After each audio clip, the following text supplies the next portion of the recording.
You regulate things, and then what? The people who are good actors are going to actually, like, listen to the rules that you make up. But then there's that guy in that secret evil layer with his, engineering knowledge, and he's going to create the bad guys. And the bad guys aren't going to be constrained, and those things are coming for us.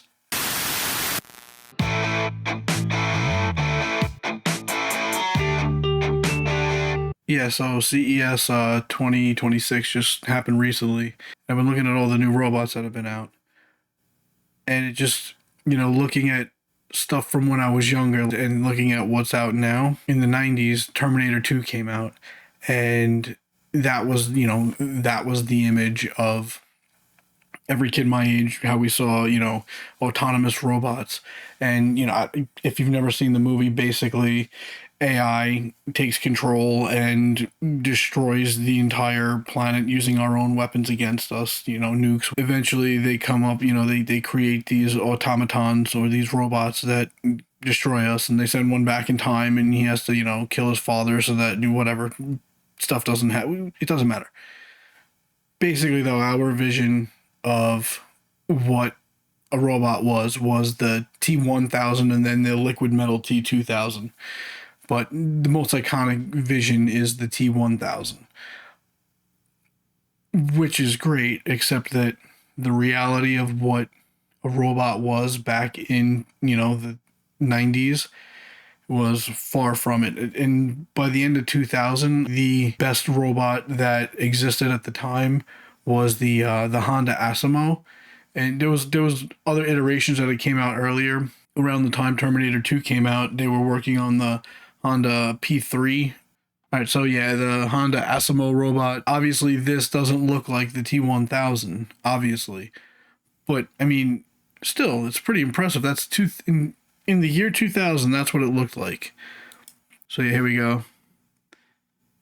I mean, it's autonomous. It walks around. I mean, I think it was able to understand voice commands, and like it could like autonomously shake your hand if you walked up to it. It could use its cameras and whatever and shake your hand. It could also be controlled with a controller, and it could also be you could program it in advance to do things. And it's got a PC in it, and it's about like 4 feet tall. You can see it's a lot smaller than a lot of other people. But I mean, hey, that's pretty damn cool. And there was other iterations of this throughout the 2000s. So this wasn't like, the be all and end all of the Asimo. I think it was retired mid 2000s, I think. All right, so yeah, that's what, 26 years ago, end of the 90s, that's what the robot looked like. Obviously not as imposing as the T-1000, and there was no like real AI in that or whatever. And now we come to today. And so let's take a look. They were just showing this off at CES 2026. This is the Boston Dynamics Atlas robot, and this is how acrobatic it can be. So, I mean, yeah, we have they've advanced a little bit since that Honda one came out. So this is at CES.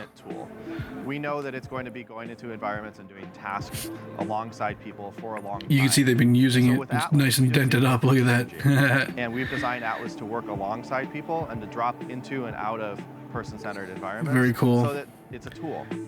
I mean, it's so much smoother, obviously, now. First humanoid robot to have a certifiable. I mean, yeah, like I loved how it like it could actually like flip its arms back and forth, so it can just like shift right around. It doesn't have to actually turn its whole torso to do things sometimes. And it can just flip its head and arms back around and just I don't know. That's awesome. I wish I could do that. Yeah, it's pretty cool. Like it's got the 2 batteries in it, so it could pull the one out while the other one's still powering it and put the other one back in, so it could just keep switching out. And as long as you have enough batteries, it could essentially it can only run for 4 hours on the batteries, but you can just keep switching them out and it just lasts forever. So, improve the battery life on Atlas. I mean, look at these things. Once they start making themselves, athletic intelligence, we're screwed. Robots move through the world. So Atlas can lift up to 110 pounds instantaneously and closer to 70. So two of them can easily subdue a person. I mean, right? Right. And this isn't the one that is like trained in combat. There's other robots that they were showing at CES that are doing like kung fu moves and shit.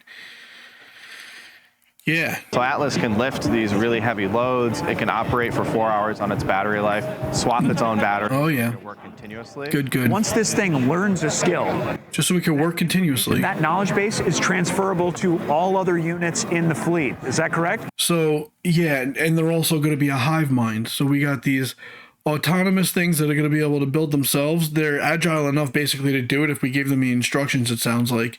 And then, you know, AI in their head, and they're able to Wi-Fi transfer all known information to each other in a fleet.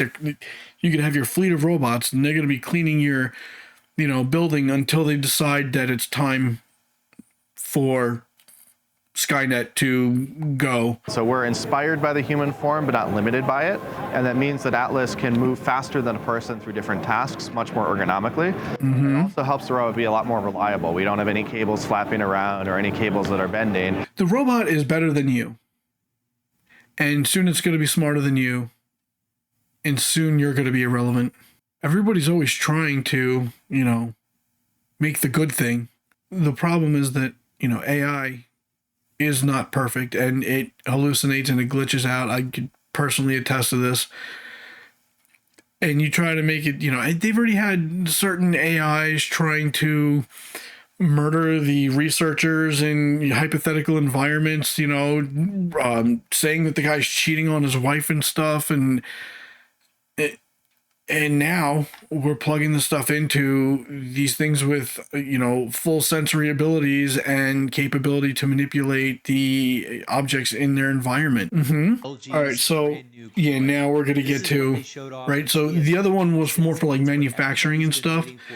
This is the one that's going to sit at your house and take care of all your stuff. You know, it's going to get your milk and, you know, go into your fridge. LG is not just planning on giving you the robot. They want the robot to control all the other stuff in your house. So you get your LG refrigerator, you get your LG doorbell, you get your LG, you know, smart home lights and TVs and all that stuff. And then basically the thing's going to control your house and all the, you know, smart tech that is plugged into your house. It looks pretty friendly, whatever. It doesn't have legs, so I guess it seems like a little wimpier. It has a wheeled base for now. You're going to put this thing in your house, and its buddy Atlas one day is going to go rogue.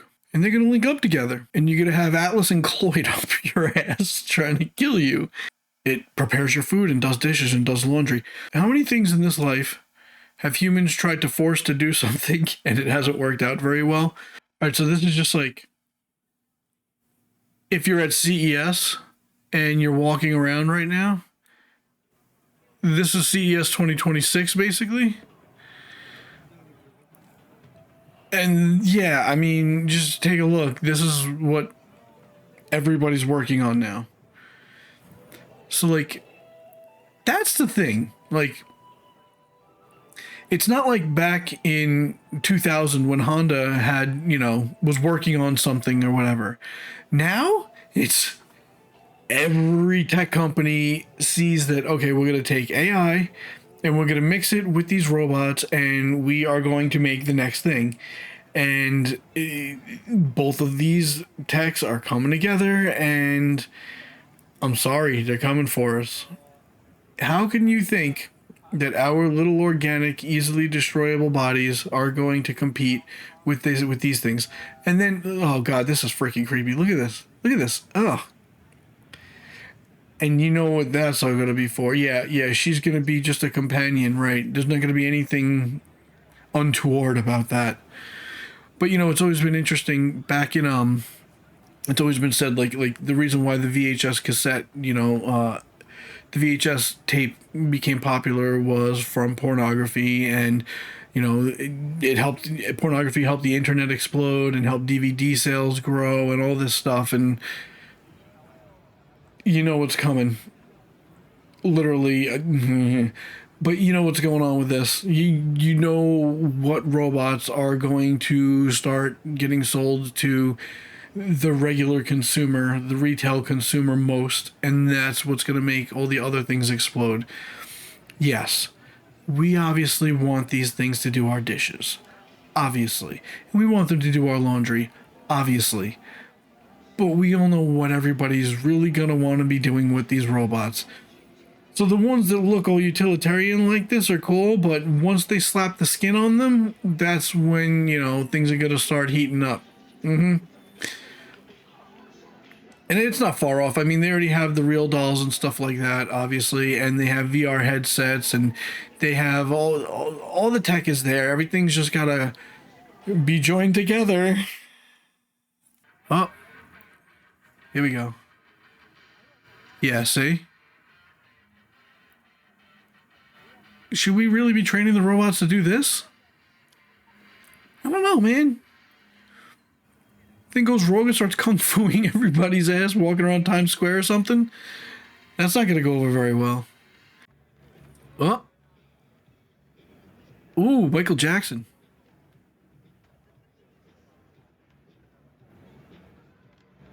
What do you get? Why are we teaching them to fight like this? I mean, because it looks awesome, obviously. It's very weird how prophetic the Terminator movies seem to be. Yes, nothing's gone rogue yet, but it feels like we're just building towards it. You keep hearing about mistakes that are being made in the AI community. Now there's cyber psychosis. People are thinking that AI is really, gone sentient already. And it hasn't gone sentient yet, but it's pretty convincing already, and it's only going to improve from here. I mean, all CES 2026, there was obviously other stuff there, but a lot of people making robots, dude. They're going to be plugging AI into all of it, and everything's going to be linked up. And what happens if something goes very simply wrong and it all starts working together, but not for you? I feel like we're on the way. It's pretty scary.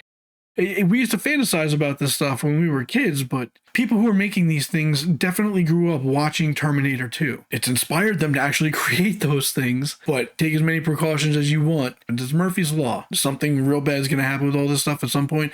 I just hope we're prepared to get past it once it does, and I hope we're able to learn from it when it does. But that's the thing, like, you regulate things, and then what? The people who are good actors are going to actually, listen to the rules that you make up. But then there's that guy in that secret evil layer with his, engineering knowledge, and he's going to create the bad guys. And the bad guys aren't going to be constrained, and those things are coming for us. So, Jetsons robot, Terminator robot, hopefully you like and subscribe to my video before we're all gone from AI and robots. But if not, good luck. We're gonna need it. Later.